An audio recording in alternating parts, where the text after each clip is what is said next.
So hello everyone, it's James here from Dundee Science Centre, and we're going to do another experiment now. This one is also pretty cool, and it can make a little decoration for you to hang on your tree. Okay? So, what you'll need is some black card cut out to look kind of Christmassy. We've used a star, but you can make Christmas tree, snowman, gingerbread man, whatever you want.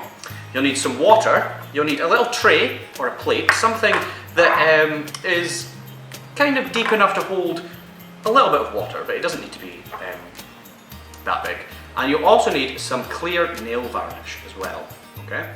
So the first thing you're going to do is take your star, or whatever you've chosen, and you're going to put it into the tray, okay?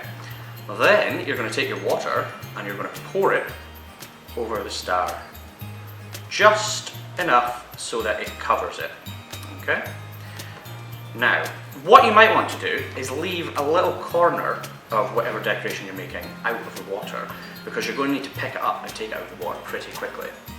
The next step is to take some of this nail varnish, and no, we're not going to give anyone manicures or anything like that. We're going to use this to make our decoration.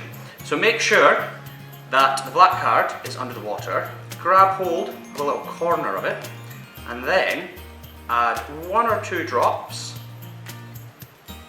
of this nail varnish and slowly pull out your decoration.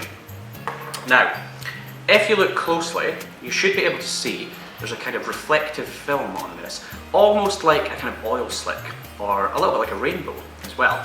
Now, this is caused by something called thin film interference, which creates these lovely rainbow patterns. So that's the reason when you're using things like washing up liquid or soap, sometimes the bubbles kind of take on a rainbow pattern. That's because of thin film interference as well.